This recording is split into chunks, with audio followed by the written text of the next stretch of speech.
조합제 TV 시청자 여러분 안녕하십니까? 2022년 11월 6일 밤 8시입니다. 성경에 유명한 문장이 있는데 대표적인 게 이게 아닐까 생각됩니다. 진실이 너희를 자유케 하리라. 진실 또는 진리로 이렇게 번역이 됩니다. 진실이 너희를 자유케 하리라. 이 문장은 미국 정보기관 CIA의 모토이기도 합니다. 진실이 너희를 자유케 하리라. 진실이 사람들의 정신을 자유롭게 한다는 뜻인데, 요사이 이태원 사고를 보도하고 다루는 언론, 정치권의 행태를 보면서 새삼 진실이 중요하다. 진실 또는 사실이 중요하다. 사실관계를 명확하게 하는 게 조사인데, 수사가 아닙니다. 조사인데, 사실관계가 명확해지면은 그 다음에 어떻게 할 것이냐 하는 방도가 저절로 나오게 돼 있는데, 지금은 사실관계보다는 우격다짐으로 어떤 사람을 책임자로 규정을 해가지고 문매를 때릴까 또는 정치적으로 악용해가지고 윤석열 정부를 괴롭힐까 하는 거기에 몰두하는 사람들이 너무 많습니다. 처음부터 이게 지금 잘못 가고 있습니다. 그런데 이 진실, 사실을 규명해야 할 사람들이 언론입니다. 기자입니다. 언론인과 기자는 사실과 거짓말을 이렇게 분리해주는 일종의 전문 직종입니다. 물론 사실과 진실은 좀 차이가 있습니다. 사실은 개별적인 어떻게 보면 파편적인 것인데, 진실은 전체를 아우르는 진상을 말하기도 합니다. 그러니까 진실이 사실보다는 조금 더 위에 있는 개념입니다. 그런데 이 진실을 위협하고 있는, 사실 판단을 위협하고 있는 게 요새 뭐냐? 흔히 말하는 가짜뉴스 또는 음모론입니다. 특히 부정선거 음모론으로 한국은, 특히 보수 세력은 몸살을 앓았고 지금도 앓고 있는데, 우리보다 훨씬 더 심각한 나라가 있습니다. 그게 바로 미국입니다. 어제 뉴욕타임스 머리에 이런 제목의 기사가 실렸습니다. 가족의 유대, 정치적 분열. 뉴욕타임스는 애리조나주에 사는 전형적인 백인 중산층 가정을 다뤘는데, 이 가정이 트럼프 부정선거 음모론으로 아주 분열되고 있다는 이야기입니다. 이런 상황을 전하면서 이 트럼프의 황당무계한 부정선거 음모론으로 해가지고 가정에도, 결혼 생활에도, 직장 생활에도, 그리고 친구 사이에서도 아주 이게 뭡니까? 불협화음이 벌어지고 있다고 했습니다. 이걸 읽어보니까 좌우로 갈라진 한국의 가정보다 더 심각하다는 느낌이 들 정도입니다. 미국에서 이런 일이 일어나고 있다니까 참 무섭습니다.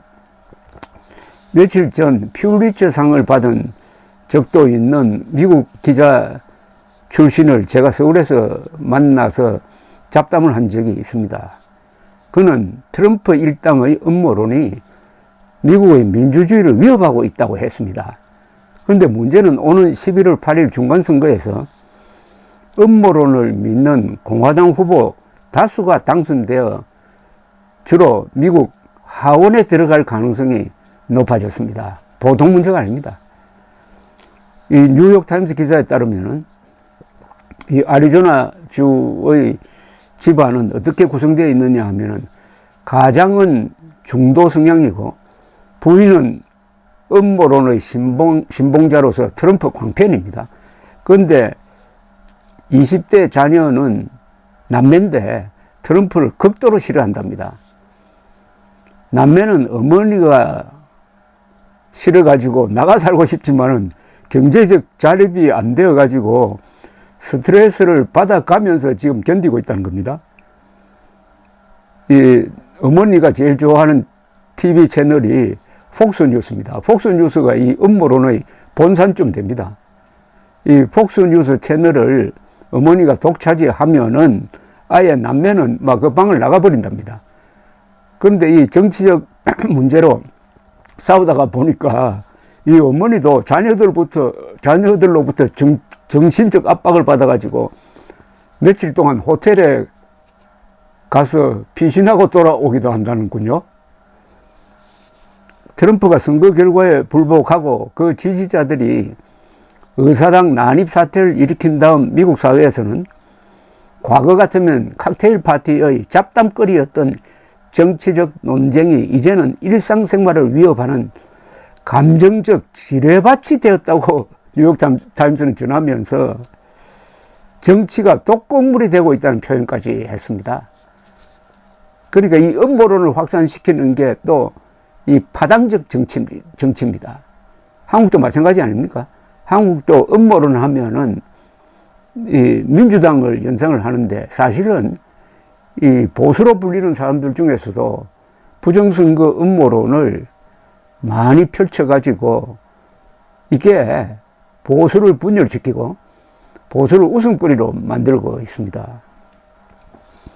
그런데 미국인들의 다수는 공화당이나 민주당 지지가 확실한 지역에 살고 있는데 소수는 곧 민주당과 공화당 지지자가 섞여서 사는 지역이 있답니다. 거기에 아주 가정이 어려운 처지에 빠지고 있다는 겁니다. 그러니까 정치적 종족주의, 트라이벌리즘이라고 그러는데 정치적 종족주의가 구조화되어 있는 미국에서는 이제 언론마저 객관성을 상실해가지고 편들기에 나섬으로써 모든 문제의 핵심인 사실관계에 대한 합의가 이루어지지 않고 있다는 겁니다. 전직 대통령이 지금 나는 부정선거로 떨어졌다는 그런 거짓말을 해대도 믿는 사람들이 공화당원의 60%, 그러니까 미국 전체의 한 30~40%가 되면은 또 그 사람들이 매우 극성입니다. 이게 제대로 된 나라하고 제대로 된 정치가 되겠습니까? 음모론은 이게 전염병과 같습니다. 일종의 정신적 팬데믹입니다, 이게. 며칠 전 만났던 그 미국 기자와 나는 한 가지 점에 합의를 했습니다. 한국과 미국의 언론이 새로운 독재자를 만났다. 음모론과 선동 정치가 어울려가지고 언론의 자유를 위협하고 있다. 근데 이 새로운 독재자의 손에는 몽둥이가 아니라 핸드폰이 쥐어져 있다는 점이 끔찍하죠. 그러니까 과거는 독재자가 한두 명인데 지금은 음모론 독재자가 한두 명이 아니라 수십만, 수백만이 될 수도 있다는 겁니다. 이 음모론이 얼마나 빠른 속도로 확산됩니까?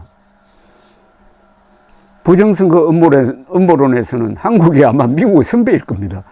2020년 4월 총선 이후 한국에서 번진 부정선거 음모론이 트럼프 극성 지지자들을 통해서 미국으로 수출된 게 아닌가 하는 의심을 저는 가지고 있습니다. 트럼프 쪽에서 주장하는 부정선거의 논리가 비슷합니다. 뭐 컴퓨터 부정을 했다든지 해킹을 했다든지 배후에 중국이 있다는 식입니다. 한국의 보수가 의지하고 싶은 미국 공화당원들의 60%가 이런 황당무계한 음모론에 넘어갔다 하는 점을 직시를 해야 합니다. 미국의 보수주의 정치는 진실, 기독교 정치를 핵심으로 하고 있는데 그 사람들이 음모론에 이렇게 대거 넘어가면은 세계 민주주의의 중심축이 흔들립니다. 이럴수록 우리가 정신을 차려야 합니다. 제가 이준석 전 국민의힘 대표를 높게 평가하는 것도 2020년 음모론이 휩쓸 때 그가 거의 유일하게 용감하게 그 음모론과 맞섰기 때문입니다. 감사합니다.